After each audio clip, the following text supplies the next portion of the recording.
His daughter had married and moved far away. One day she suddenly showed up at home dragging a huge suitcase. Her father panicked immediately. Did her husband cheat on her? Did he hit her? Or had they already gotten divorced? Why else would she bring such a huge suitcase? But his daughter said everything was fine. She just wanted to stay home for a while, before he could ask anything else. Yuriko spoke up first. Why is the house so clean? There are signs someone's been cooking in the kitchen too. Did you secretly get me a stepmom? Her father quickly explained. He said he cleaned the house himself, and he was the one cooking every day too. There was no one else. It wasn't until Yuriko saw her father's familiar handwriting on a recipe that she believed him. But the moment she turned around, she burst out laughing, because in Japan, most men don't want to do housework, let alone cook. Looking at the table full of delicious food, Yuriko took a few bites and started laughing again. 笑うってどういうことですか? That's when their next-door neighbor, Mrs. Wang, heard the noise and came over. The moment she saw Yuriko, she started asking all kinds of caring questions, but soon she joined in teasing the father too. After the laughter died down, Yuriko went back to her room. Her father had been living alone for over 20 years. He quietly asked Mrs. Wang why their daughter had suddenly come home. Mrs. Wang answered bluntly, "Just ask your son-in-law and you'll know." But he felt that would be embarrassing. What if it turned out his daughter was the one at fault? While they were talking, Yuriko suddenly came out and asked, "What's for breakfast tomorrow?" He planned to ask her more over breakfast the next day, but before he could bring it up, Yuriko already asked what was for lunch. また昼も作るのか? 楽しみ. That night, he went to a friend with more experience for advice. His friend listened and immediately started complaining. What else could it be? She's obviously just back to mooch off you. My daughter does the same thing all the time. She never shows up with anything. それにお中元とかお歳暮とか来るだろ。あれ全部持ってっちゃう。全部だぞ。もう根こそぎ。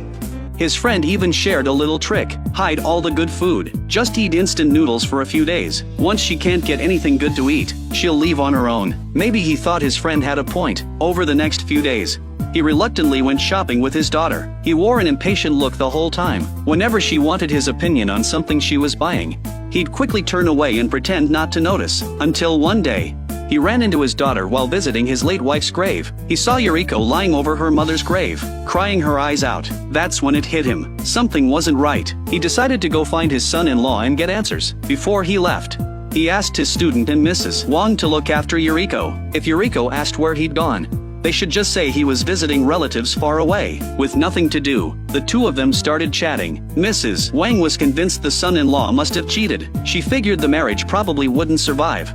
あんな素敵な人が奥さんだったら浮気なんてするわけないでしょって話ですよ。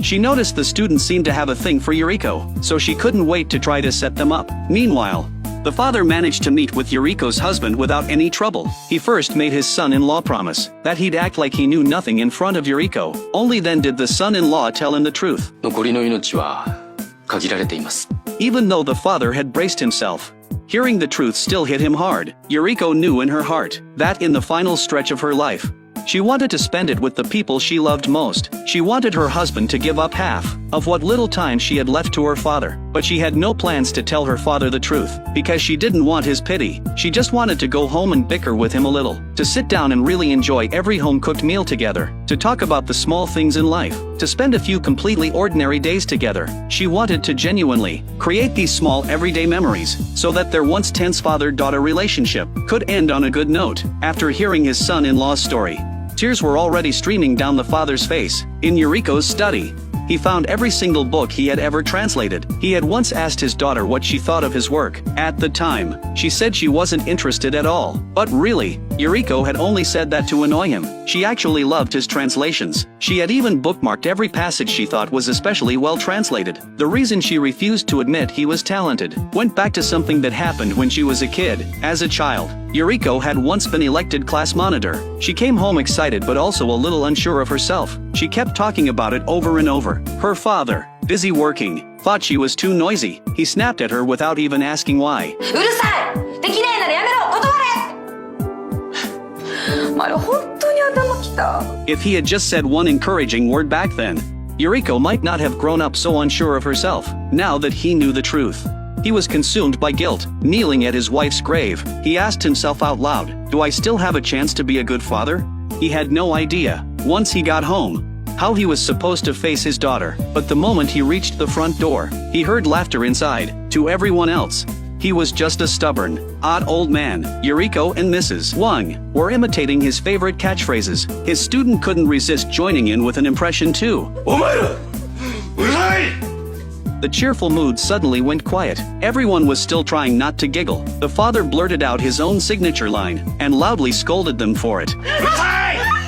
Everyone assumed he was just being his usual self, but really, he was doing it for his daughter's sake. He was playing along on purpose to keep things light. When Mrs. Wang and the student tried to ask him what happened, he didn't tell them the truth. He was going to keep playing along until the end. For his daughter's sake, he wanted to make up for all the time and love he'd missed giving her. And so, on the surface, the father and daughter kept up small talk, while deep down, they both understood exactly what was going on. The next time they cooked together, he pretended to scold her a bit, and pulled her into the kitchen, but he was still the same as always, nagging the whole time he cooked, complaining that she cut the vegetables wrong, complaining that the heat was too high. Yuriko couldn't help talking back, but inside, she felt warm. Maybe it was only these small everyday moments that could slowly close the distance between them. Over dinner, they talked about the places Yuriko had loved as a kid. He suddenly asked her if there was anywhere she really wanted to go. He seemed to realize the question might give something away, so he quickly added, "I just happen to be free tomorrow. If there's nowhere, never mind." To his surprise,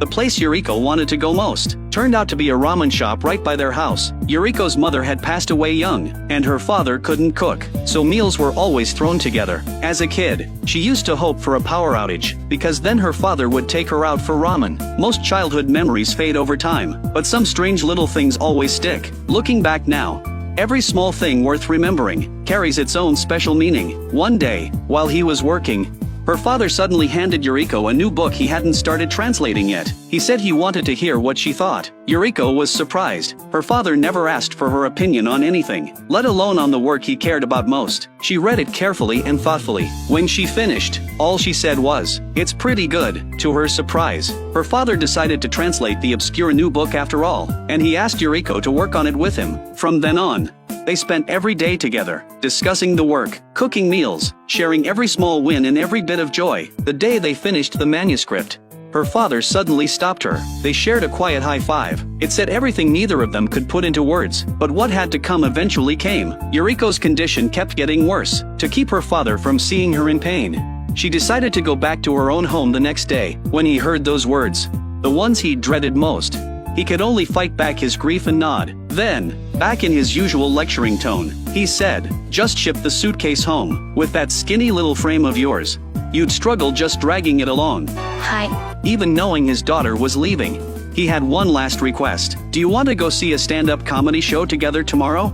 This time, without needing to say much, they both agreed. Up on stage, the comedian joked about the funny side of young people living with their parents. The audience kept laughing, but no matter how lighthearted the mood was, it couldn't drown out the sadness underneath. After the show, her father walked her to the station, unwilling to let her go. He knew this goodbye might be the last time he'd ever see her. The heartbreak was almost impossible to put into words, like struggling with everything he had and still finding nothing to hold onto. Right before they parted, her father, choked up, said a few last words to her. 大丈夫だ。